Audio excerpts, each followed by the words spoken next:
Welcome to Retirement Rescue Radio, a show specifically designed to help retirees and pre-retirees maximize their financial efficiency so you can live the retirement lifestyle you've always imagined. Your host is Nate Miller, investment advisor representative and author of the CPR Retirement Rescue Roadmap. Nate discusses thoughts and ideas from some of today's most knowledgeable professionals in the field of finance. He offers strategies along the way to help you make better financial decisions so you can maximize your retirement. This is Retirement Rescue Radio. Hi there, and welcome to another episode of Retirement Rescue Radio. I'm your host, Nate Miller, and today we're going to be starting a reoccurring series from the book Psychology of Money by Morgan Housel. I saw this guy speak at a training here recently and had to pick up this book because so much of what he was saying actually reminded me of my own life and how, if you've been listening to this podcast for any length of time, you know that my first memory of money was telling my mom that she could sell all my Ninja Turtle video cassettes if it would help out the farm. And that things are not going well if that is your first memory of money. But how I grew up, my relationship with money from then on actually became, I would say, somewhat healthy. Some could argue that parts of it could be unhealthy, but I think overall it has been a very healthy mindset, a very healthy, relationship with money, in that I have, one, made sure that I'm always, protected. I've got enough safe. I've got enough cash runway. I save diligently. But I have had to learn to actually, let loose the reins a little bit and actually have a little bit of fun with my money. And I feel like I've got a good balance of that. And so this psychology of money, it talks a lot about what I've even mentioned to my clients and people that sit down at my conference room table whenever they're evaluating whether or not they want to use us for their services, is that I will say, sometimes the dollars and cents don't make sense. And the reason I say that is because when you look at things from an emotional standpoint, all of the number crunching in spreadsheets may not actually be accurate. And so there has to be a human element that has to be built into all of these plans. And so we're going to be going over some excerpts from this book. And the very first one is going to be something that starts right out of the gate. It's a story that he tells of when he was in college. He actually worked at a really nice hotel in LA as a valet. And obviously he's not going to remember all of the guests that would frequent there a lot, but he does remember one specific technology executive. And he said that he was an absolute genius. He designed and patented a key component in Wi-Fi routers in his 20s. And so he had started and sold several companies since then, and by all standards was considered wildly successful. But he has a relationship with money that the author would describe as a mix of insecurity and childish stupidity. So rather harsh relationship with money. But after reading the story, I would very much agree with his assertion there. So he would carry stacks of $100 bills that several inches thick, and he would show them to everyone that wanted to see him, and even people that never asked to see them at all. And he bragged openly and loudly about his wealth, often after having a little too much to drink. And one day he handed one of Morgan's colleagues several $1,000s of cash and said, "Go to the jewelry store down the street and get me a few $1,000 gold coins." And then he and some of his friends, the executive, not Morgan, were gathered around by a dock overlooking the Pacific Ocean. And they were literally throwing the coins into the ocean like stones, trying to skip the coins, just like you would skip rocks. Just like I grew up skipping stones in the ponds that we used to fish from on the farm ground that we owned. That was what they were doing with $1,000 coins, arguing over which one of them flung them the farthest, right? So just complete disregard for money. And days later, he actually shattered a lamp in the hotel, and the hotel manager asked him for $500 because that was the cost of the lamp. And the executive basically threw $5,000 at him instead of $500 and said, "Now get out of my face and don't ever insult me like that again." So, just not a very nice guy. And then what's funny is you kind of wonder how long that kind of behavior can last, right? It's like, let's just light, and maybe, I don't know, maybe he did this. He just, would light $100 bills on fire and just watch them go up in smoke because he could. I mean, that feels like that's what he was doing when he was skipping rocks with $1,000 coins, just complete disregard. And so that behavior didn't actually last very long, because Morgan learned years later that he went absolutely broke, completely broke. And so the premise of this book is not that doing well with money has little to do with how smart you are and a lot to do with how you behave. And that's it. So very much so has to do with how you behave, and not necessarily how smart you are. And this goes right along the lines of some other books that I've read. I've read a book called Emotional Intelligence, and I've read a book called The Adversity Quotient. And both of these talk about how your IQ is not nearly as important as your EQ, your emotional quotient, or your AQ, your adversity quotient. And your adversity quotient is just basically being able to master your emotions and handle adversity.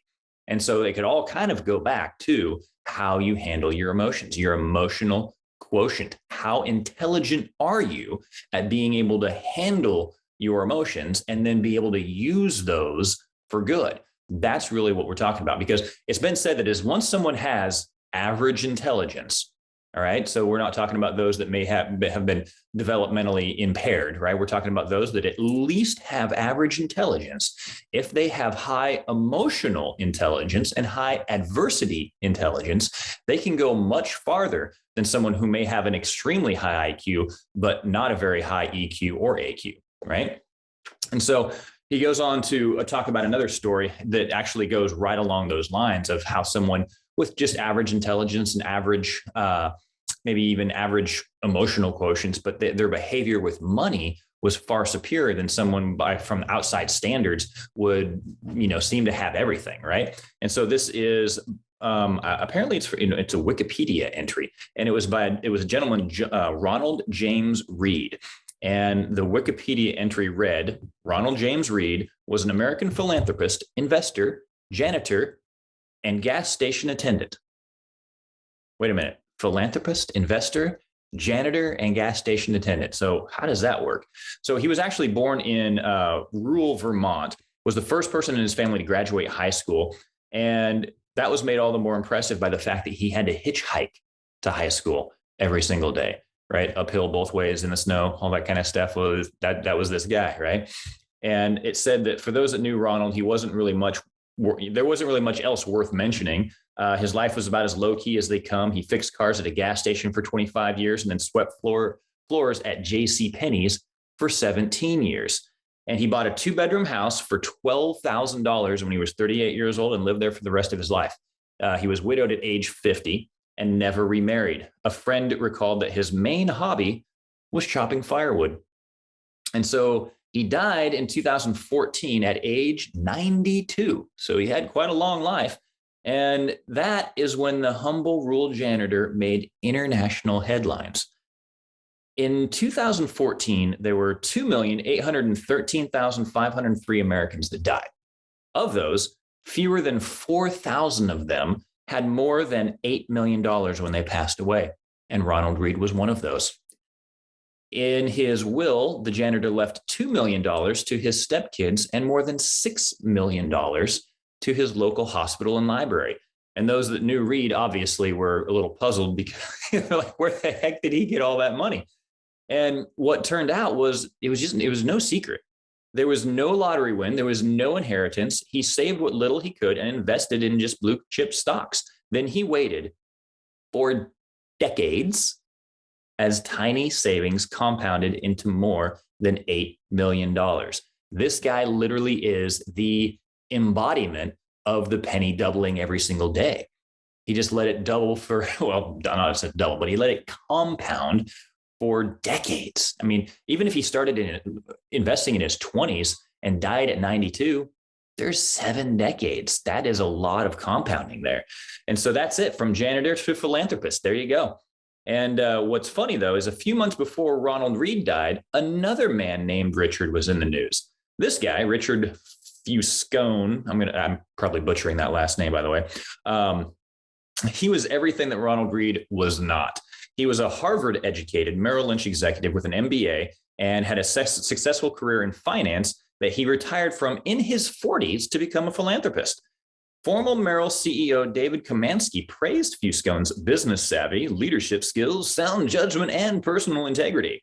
Crain's Business magazine once included him in a 40 under 40 list of successful business people. But then, like the gold coin skipping tech executive, everything fell apart. In the mid-2000s, Fuscone borrowed heavily to expand an 18,000 square foot home in Greenwich, Connecticut that had 11 bathrooms, 2 elevators, 2 pools, 7 garages, and cost more than $90,000 a month to maintain. And that's like a personal residence. That's not a rental property or some other property that he's actually getting some kind of income from. That's just $90,000 a month just out the window, gone, right? And so then the 2008 financial crisis hit. And yeah, that hurt everybody's finances, but apparently it turned Fuscone's into dust because high debt and illiquid assets left him bankrupt. I mean, a bankruptcy judge in 2008 had him quoted saying, "I currently have no income, none." Harvard educated, MBA, all this kind of stuff. First, his Palm Beach house was foreclosed on. Then in 2014, the Greenwich mansion. And then 5 months before Ron Reed left his fortune to charity, Richard Fuscone's home, where guests recalled the thrill of dining and dancing atop a see-through covering in the home's indoor swimming pool, was sold in a foreclosure auction for 75% less than the insurance company had figured it was worth. So Ronald Reed was patient. Richard Fuscone was greedy. And that's all it took to eclipse the massive education and experience gap between the two. And so the lesson here is not to be more like Ronald and less like Richard, although that might be some pretty good advice.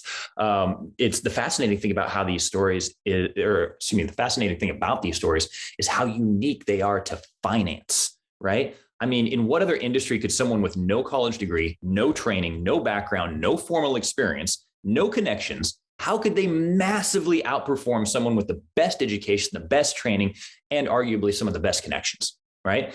I mean, it's really impossible to think of Ronald Reed being able to outperform heart surgery from a Harvard-trained heart surgeon, right? Or a brain surgeon. It's like, no, that's just not going to happen. Or how could, like an engineer, right? Ronald Reed would definitely not have been able to outperform any kind of an engineer in whatever that engineer was trying to figure out, right? It's just not going to happen.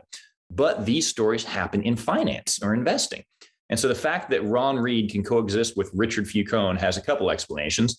One explanation could just be it was complete luck. That was it, right? Independent of intelligence, independent of effort, it's just all blind luck. And maybe that's true to some extent. And later on in the book, they'll actually discuss some of that. But this one, which is probably more common, is that financial success is not a hard science. It's a soft skill where how you behave is more important than what you know. And once again, I have seen this as well. I have seen in my own practice, I've seen people sit across my desk that between them and their spouse have a very strong 6-figure income, for many, many, many years. And they don't even have 6 figures saved when they want to retire. How does that happen? You make 6 figures per year, yet you don't even have 6 figures saved up when you want to retire. That is insane to me.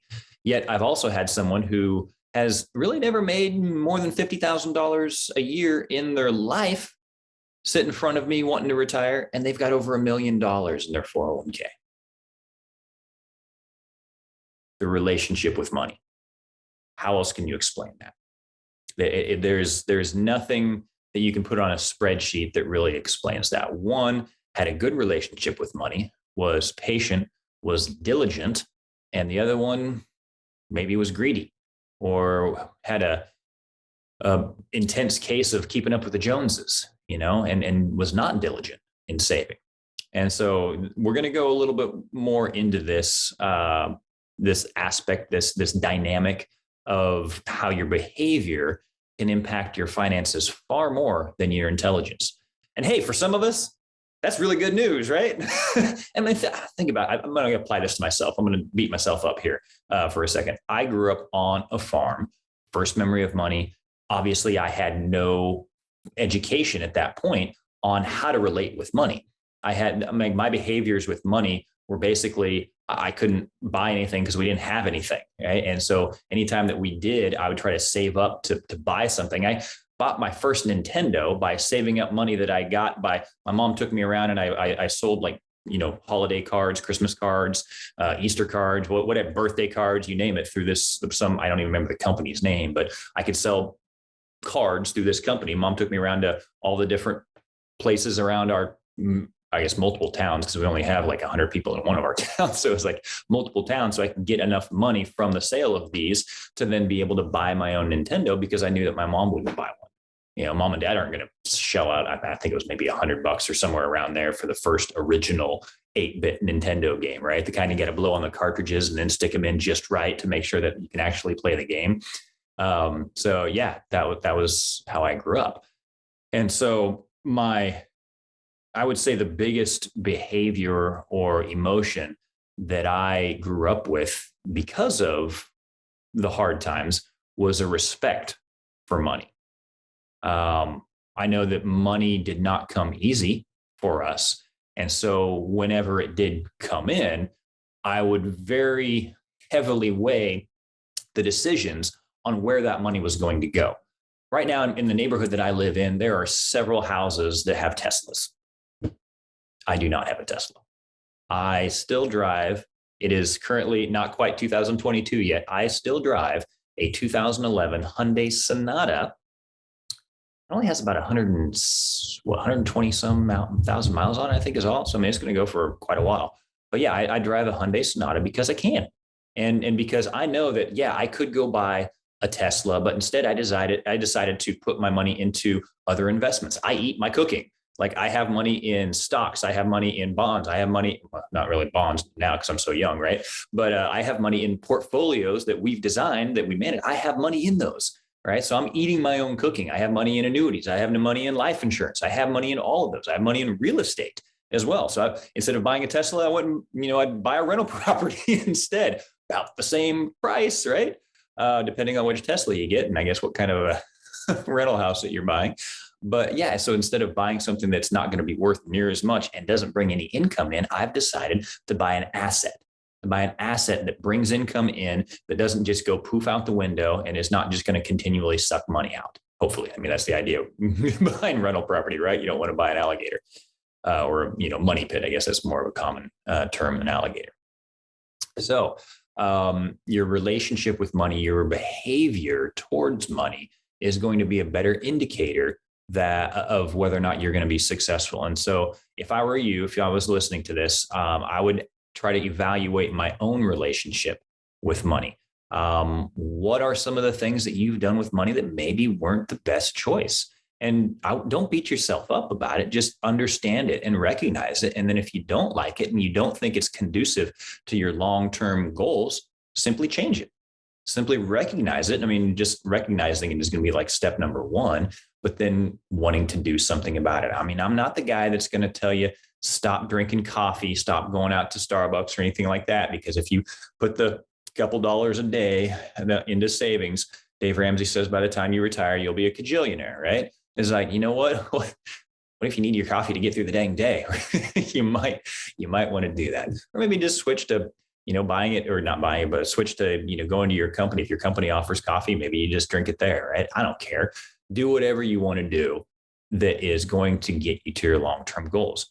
Maybe you need to have some long-term goals first. So that could be another step. So in the evaluation of this, one, realize what are your behaviors? Two, are they good? Are they bad? Could there be some that might need to be changed or rethought? That's difficult to do because when you have a thought, you always think that thought is right. Nobody thinks a thought and thinks that thought is wrong. So questioning your own thoughts and whether or not those thoughts are correct can actually be a big difference maker on how successful you end up becoming. And that's how you start the path towards changing what that relationship with money really is. Because once you realize that some of those thoughts might not necessarily be the most conducive, then you can start changing them to those that will be more conducive to your goals. So I've rambled on enough here. We'll go through, we'll hit some of the highlights of this book.